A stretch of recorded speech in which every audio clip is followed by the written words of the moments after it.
what? It's a real pleasure for me to introduce a guy that's been passionate, that's been behind it, that's lived it, and the reason we have Healing Hearts is because of his family.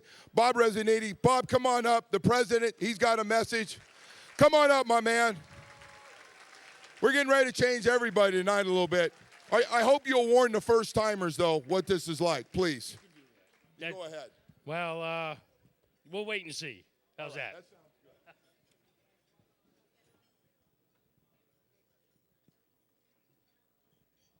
Can we need the mics over here?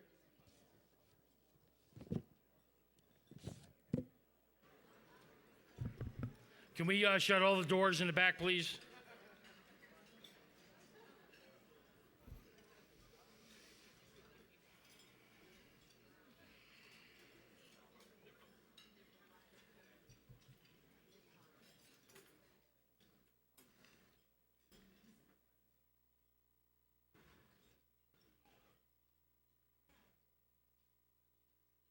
Good evening, ladies and gentlemen.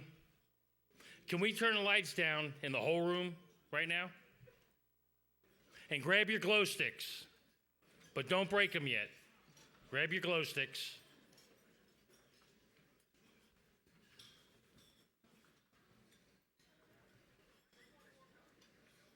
Okay, would all the bereaved parents or guardians that lost a child please break your glow stick now and hold it up.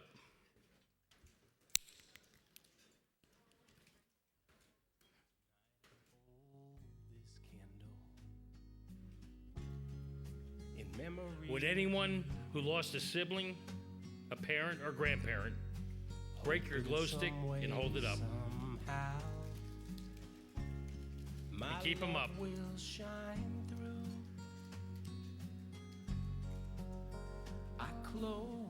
Now, would anybody that lost any loved one, a friend, or someone or something you care about that caused you pain and anguish, please break your glow stick and hold it up. I want you to know this candle says I love you. Candle says I miss you. This candle is saying I remember you. When I'm holding it toward heaven, it feels like you are near. If you're looking down tonight and see this candle burning bright, it says I'm wishing you were in the glow of this candle. I can almost see your smile, and it carries me away for a little while to another time. Another place when all it took to light up my world was your beautiful face. This candle says I love you. This candle says I miss you. This candle is saying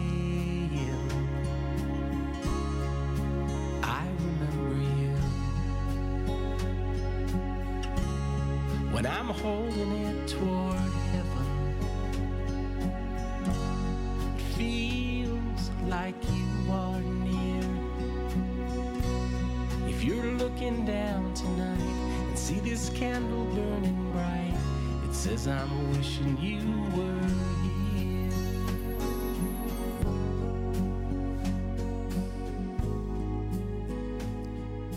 Don't turn the lights up yet and look around.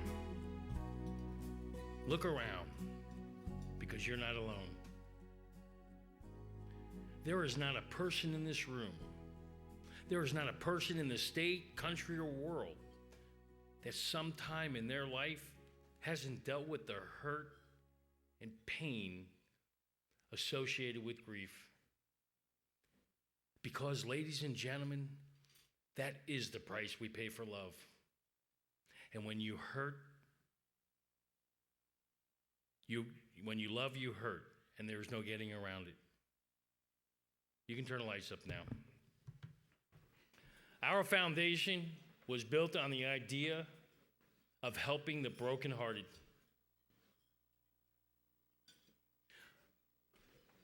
On July 13th, 2006, at 1:08 p.m., it was a Thursday afternoon, and I got a phone call. The person that called was screaming so loud I couldn't understand anything they were saying. So a first responder took the phone and they said, your son was in a very bad car accident and he's being trauma-hocked at Delray Medical Center. I asked the question, is he alive?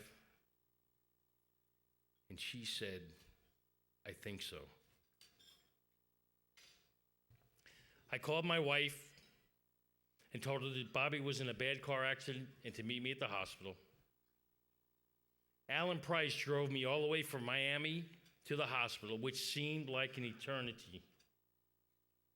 And I kept telling him to go faster and faster. And later on, he told me he was going in excess of 80 miles an hour in a heavy downpour. And I never realized it. By the time I got to the hospital, my family was all there in the waiting room and they were praying, except for my daughter, Michelle, who was in California with a friend. After a couple hours, 2 nurses came into the room and their heads were down. They looked up and I said, he didn't make it, did he? And they said no. And at that very moment, it was like time stood still. After having to make some tough decisions, planning the funeral and selecting a casket, and after all the casseroles and friends stopped coming around, I started to think about how lost and lone we were. We needed help, and it was hard to find. So out of the need to get help to the most vulnerable and horrific pain, the pain of losing a child, we started the Bobby Resciniti Healing Hearts Foundation. I say this every year, and I'm going to say it again. It was the people in this room, you, that carried me and helped me when I was at my lowest of lows. Ladies and gentlemen, you saved my life, and I am forever indebted to you for that. I look back at all the hugs I used to get and all the little whispers. Jesus loves you, and so do I. You see, everybody grieves differently, and there's no blueprint or rules for grief. For example, my wife Diane, she grieved very privately. Her whole journey was private. And man, I was open to the world and I took every hug I could get. And I embraced every opportunity to talk about it. And you know what? She wasn't wrong, and neither was I. This subject matter is every parent's worst nightmare. But I've learned in the last 7 years, the reality of it is that parents lose children. It happens, and I never thought it would happen to Diane and I, but it did. And as you saw earlier, we're not alone. Which brings me to my theme for this year, Angels Among Us. I have learned in my grief process that it's okay to laugh and it's okay to have fun. I was taught in the last 7 years that even though Bobby is not here, He is still my son, and he's right by my side, and nobody can take that away from me. I've also learned that our angels give us signs from heaven. And every time I get one, ladies and gentlemen, it gives me hope. Hope that I will be reunited with my son and my other relatives. Now, some people say it's hogwash and it's impossible. And here's what I say to that. You might be right, but I believe. Now, I'm sure I was getting a lot of messages from Bobby, and I didn't even know it. I was oblivious to them. What made me aware was a workshop that Diane and I attended by bereaved parents Mitch Carmody and Alan Pederson. They're here tonight. They had a segment strictly about signs. And even before we understood it, Diane, my wife, found pennies from heaven and yellow butterflies. And all the while I shrugged them off. And it didn't sink in until I experienced it firsthand and became open-minded to it. And then the floodgates opened. So, ladies and gentlemen, I have a couple of signs to share with you tonight that are going to absolutely blow your mind. Last year, I was in a very important court case at Publix, and I was going to testify, and I was really stressing. I was nervous. And as I was coming off the turnpike, I was praying and asking God to help me. Then I said, Bobby, help Dad find the right words and keep an eye out for me. And just as I said that, I looked ahead of me. And keep in mind, Bobby's accident was on the 13th of July. I took a picture of this car directly in front of me. Are you kidding me? Sky 13? I was blown away, and I'm getting goosebumps as I tell you. And by the way, we won that case, hands down. And when it was over, I went over to the opposing lawyer, and I said, I really appreciate you taking it easy on me. And here's what she said. I gave you everything I got. Thank you, Bobby. Thank you. Here's another one. A couple of weeks ago, I was driving home, and I was thinking about what I was going to talk about tonight. Going through my head. And all of a sudden, there was an SUV to my right in front of me, and I couldn't believe what I was seeing. The license plate, Crazy 13. Are you kidding me? Crazy 13. Bobby was absolutely crazy, and anybody that knew him would tell you the same thing. And you know what I say? Thank you, Bobby. This year, on the anniversary of Bobby's accident, July 13th, we had some work done around the house.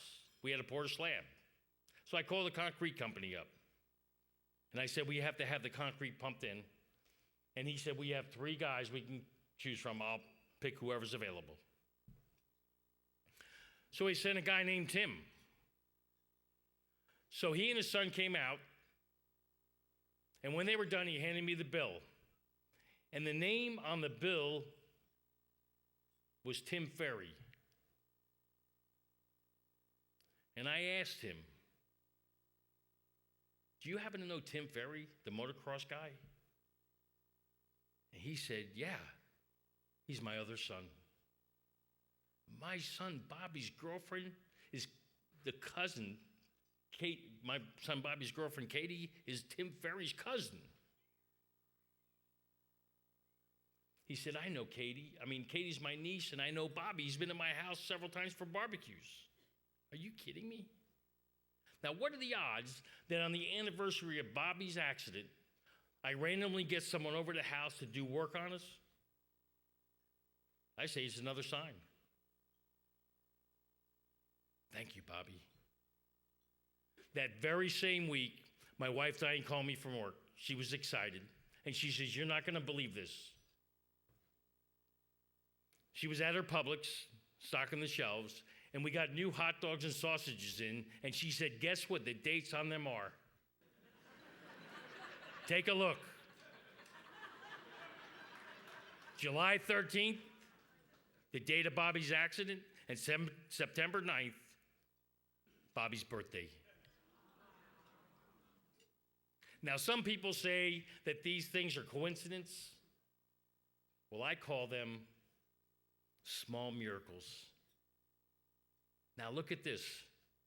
What are the odds of my family and me going to a hockey game and the tickets we got are row 13, seat 13? Here's another one. Last year, my family and I went to a vacation in Vero Beach, and we were sitting on the dock and we were talking about Bobby. And we looked up in the sky, and here's what we saw. How does that happen? Looks like another small miracle to me. You see, I've learned recently from Jennifer Scalise, a bereaved mom who wrote a book about her angel Brooke, that things happen for a reason, not by chance. And after I reached out to her, I called her and we spoke. I discovered another small miracle. She said, "You and I met not by chance, not by coincidence. It was meant to be for us to cross paths, because Bobby's accident was the same date as my daughter Brooke, July 13th. How does that happen? Ladies and gentlemen, I do believe that everything happens for a reason, whether it's good or bad. The Sky 13, the Crazy 13 license plates, Bobby's girlfriend and uncle coming over to the house, and the heart in the sky. The 2 dates Diane found at work, row 13, seat 13.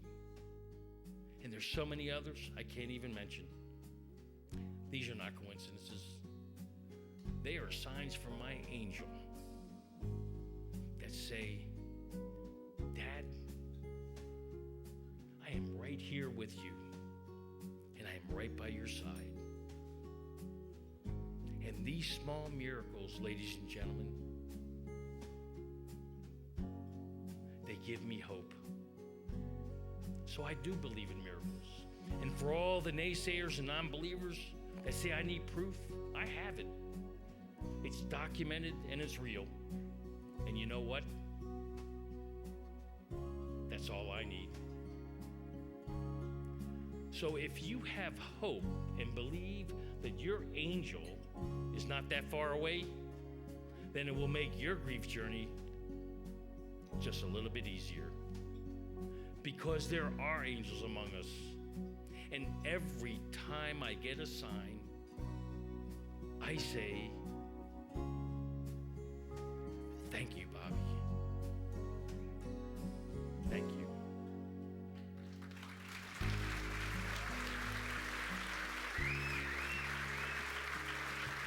Thank you. Thank you, Bobby.